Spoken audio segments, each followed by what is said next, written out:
नमस्कार दोस्तों, आपको सिलेक्शन होगा कि नहीं उससे पहले आपको ये दो टेबल जानने पड़ेंगे ताकि आपका सिलेक्शन होगा कि नहीं आपको पता चल जाएगा।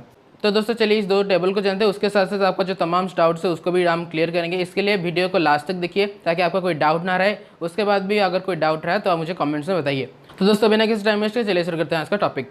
तो दोस्तों आपका जो इस बार फर्स्ट काउंसलिंग होगा वो 4 तारीख से स्टार्ट हो रहा है और 11 तारीख तक चलेगा। तो दोस्तों 4 तारीख के पहले सेशन में आपका नॉर्थ ईस्ट कैटेगरी, उसके बाद जम्मू कश्मीर कैटेगरी, उसके बाद आपका दिव्यांगजन कैटेगरी स्टूडेंट्स का आपका काउंसलिंग होगा।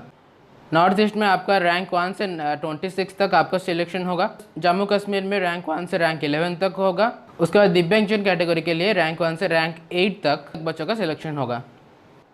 उसके बाद दोस्तों 4 तारीख के 1 बजे से लेकर 9 तारीख के 1 बजे तक जितने भी सेशन है इसमें आपका जनरल कैटेगरी स्टूडेंट्स और ओबीसी कैटेगरी स्टूडेंट्स का सिलेक्शन होगा।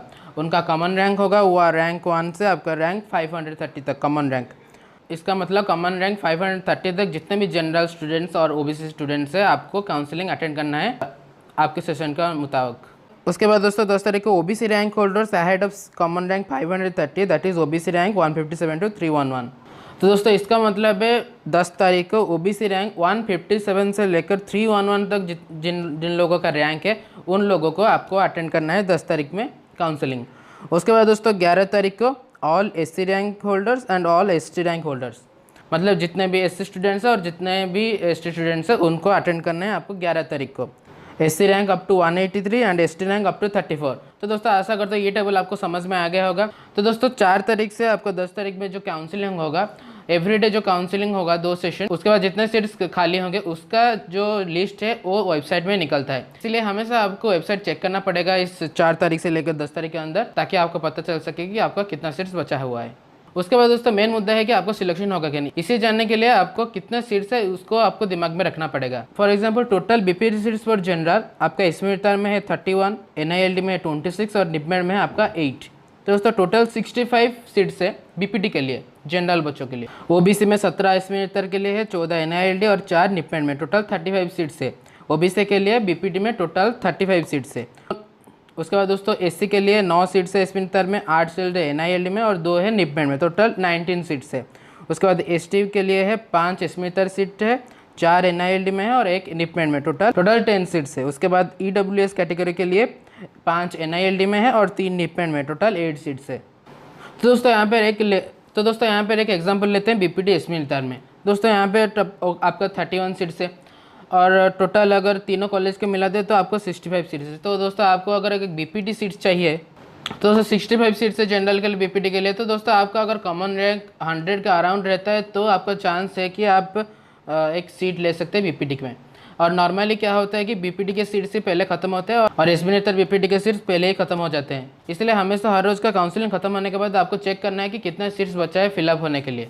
उसके बाद दोस्तों total BOT seats for general 31 है निर्तर के लिए, 25 है एनआईएलडी के लिए और 8 है निपमेड के लिए। दोस्तों टोटल 64 सीट्स है, टोटल 64 सीट्स है बीओटी में तीनों कॉलेज में जनरल के लिए। उसके बाद दोस्तों ओबीसी के लिए ऐसे ही 35 सीट्स है, 17 इसमें निर्तर में है, 14 एनआईएलडी में है, 4 आपके निपमेड में है।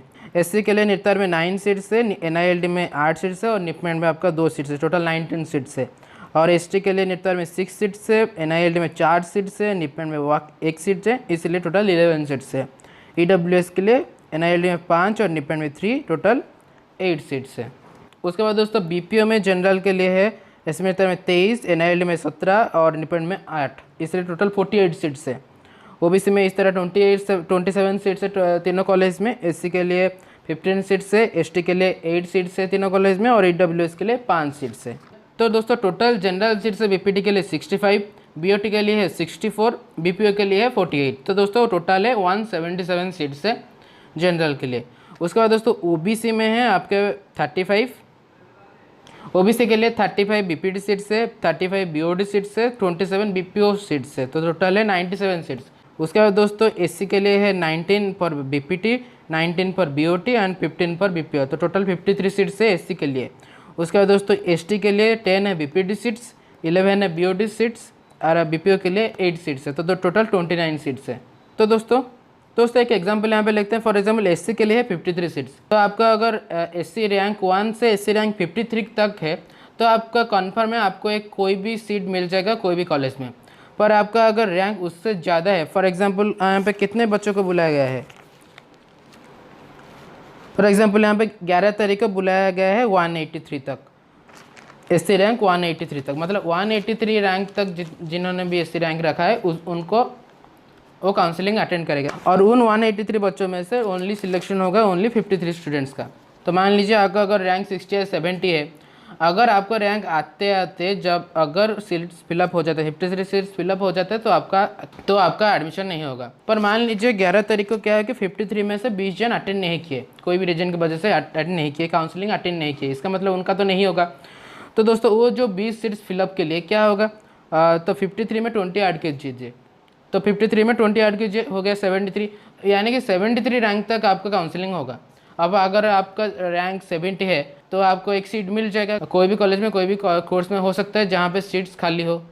उसी तरह एसटी में टोटल 29 सीट्स है, आपका रैंक 1 से रैंक 29 तक आपको पूरा कंफर्म हो जाए कि आपको एक सीट मिलेगा।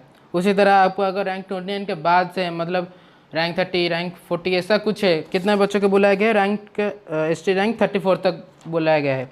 तो दोस्तों आप तो टोटल 29 सीट्स है और फॉर एग्जांपल आपका रैंक है 33, तो दोस्तों अगर कुछ बच्चे एब्सेंट हो गए तो ही आपको सीट मिलेगा या फिर नहीं मिलेगा। तो आई होप ये क्लियर हो गया होगा। उसी तरह ओबीसी में आपका रैंक 1 से लेकर रैंक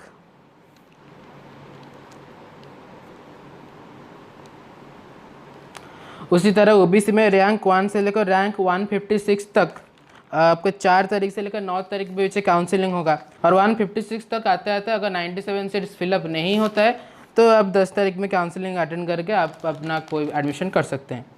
इसीलिए आपको डेली चेक करना पड़ेगा कि कितना सीट्स फिलअप हुआ कितना नहीं हुआ।